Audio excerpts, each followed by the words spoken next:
Après plusieurs années à préparer des athlètes de disciplines variées, et notamment en street workout, je te présente mon adaptation de la méthode potentiation au street workout statique. Alors tout d'abord, c'est quoi la potentiation? C'est une méthode très utilisée en préparation physique et dans les sports de force, tels que le street lifting ou encore le powerlifting. Cette méthode a pour but d'améliorer tes performances à court terme dans ta séance en dupant ton système nerveux. En gros, tu fais un effort plus intense au début de ta séance que les efforts qui vont suivre, dans le but que les efforts qui suivent contrastent et paraissent beaucoup plus faciles. Ce phénomène, t'as déjà pu l'observer par toi-même dans la vie courante. Tu t'apprêtes à prendre une bouteille d'eau, tu t'imagines qu'elle est pleine sauf qu'en fait elle est vide.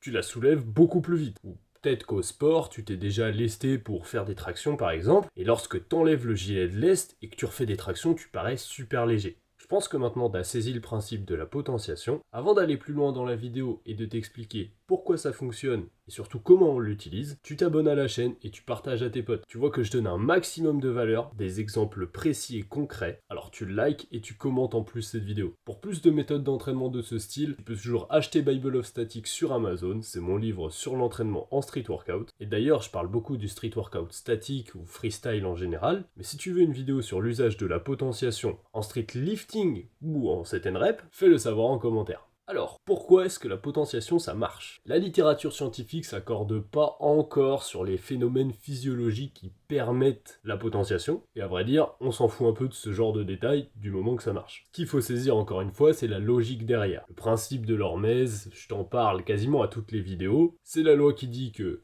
tu stresses ton corps, puis suite à ce stress, t'as une période de récupération, et c'est ça qui te permet l'adaptation, donc l'augmentation de ton niveau. Je vais illustrer un peu plus mes propos, tu fais un entraînement. Ton entraînement il dure 1 heure, 1 h 30, et tu vas mettre 1, 2, voire 3 jours à récupérer de cet entraînement avant de dépasser ton niveau initial. Et bien le principe de la potentiation, c'est que tu fais un effort très court, mais très stimulant, et qui est suffisamment peu fatigant pour qu'au lieu de mettre 2 jours à récupérer, tu mettes simplement 2 minutes. Comme tu l'entends, c'est vraiment une super méthode et c'est pour ça qu'elle est autant utilisée. Parce que si tu performes plus à l'entraînement, ça mène à plus d'adaptation derrière. Donc la potentiation joue un vrai rôle dans tes entraînements parce qu'elle permet d'avoir de meilleurs perfs. Ok Malo, mais du coup, comment je m'en sers à l'entraînement? La potentiation, faut la voir comme un échauffement du système nerveux. Elle ne doit pas être fatigante. Par contre, elle doit être suffisamment difficile pour stimuler. Donc en statique, une série de potentiations pourrait être effectuée sur un mouvement que tu sais tenir 5 à 10 secondes, ou sinon, pour parler en répétition, un mouvement que tu saurais faire à raison de 1 à 3 reps. Mais dans tous les cas, cette série sera pas poussée à l'échec. J'insiste bien sur ce point-là, le but c'est pas de se rincer nerveusement, c'est juste de se stimuler pour le travail qui suit. Bien évidemment, ce travail qui suit,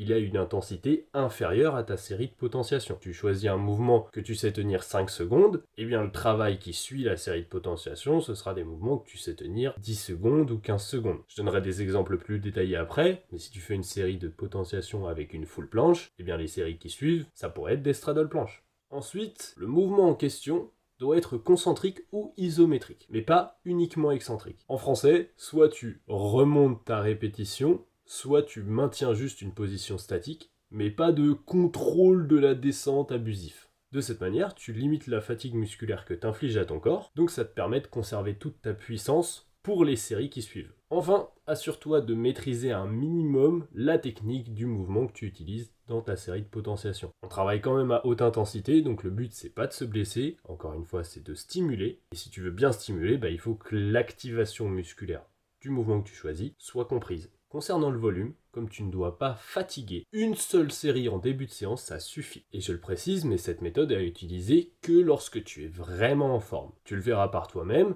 l'effet potentiateur diminuera au fur et à mesure des séries, c'est normal. La série qui suit celle de potentiation, tu seras super frais, tu te sentiras beaucoup plus explosif qu'à ton habitude. La deuxième qui suit, tu auras toujours un effet, mais il se sera déjà estompé, et à partir de la troisième, là, tu sentiras quasiment plus rien. Donc, seulement les jours où tu es vraiment en forme, tu pourras te permettre de faire une deuxième série de potentiation en milieu de séance. Maintenant que je t'ai donné un max de détails, on passe aux exemples. Je pense que tu te rends compte de la qualité des informations que je peux donner gratuitement. Mais je pense que ce que tu mesures pas, c'est la valeur de mes prestations payantes. Tu veux être autonome et progresser pour le reste de ta pratique, réserve ton appel gratuit via le lien en description et on discutera ensemble de l'offre la plus adaptée à ton budget et à ce que tu recherches. Donc ceci étant dit, Passons aux exemples. Tu travailles actuellement la planche. On va dire que tu sais tenir 4-5 secondes de full planche. Dans ces cas-là, une bonne potentiation, ça pourrait être faire 2 secondes de full, clean, puis tu prends 2 minutes de récupération, et ensuite tu débutes des combinaisons longues, axées sur les straddle planches. Pour ce qui est de la récupération, conserve toujours 1 à 3 minutes, monte pas à plus, parce que sinon cet effet potentiateur s'estompe une fois de plus. Et bien évidemment, si tu travailles de la planche, mais que tu n'as pas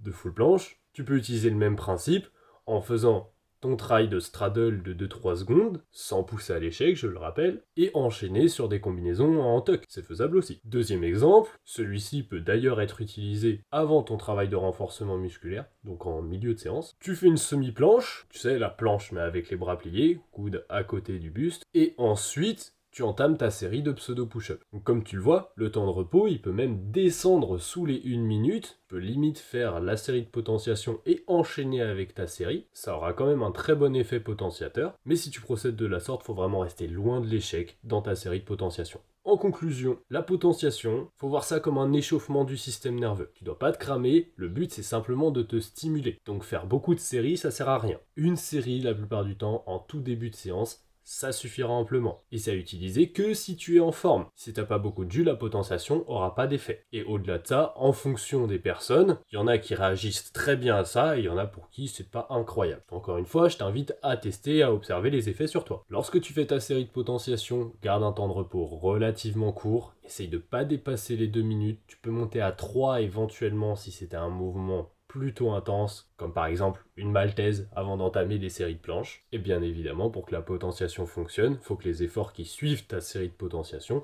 soient à une intensité inférieure. Donc pour éviter de te rincer nerveusement en faisant trop de séries de potentiation, trop de try, va voir ma vidéo tester n'est pas s'entraîner. Tu vas apprendre plein de trucs. En tout cas, j'espère que tu as aimé cette vidéo. Abonne-toi, like la chaîne, commente, c'est ça qui me pousse à redonner toujours plus de valeur dans mes vidéos YouTube. Pour réserver ton appel gratuit, c'est le premier lien dans la description. Comme d'hab, tu peux me suggérer des sujets à aborder dans les prochaines vidéos. Entraîne-toi bien, récupère bien, c'était Moulax.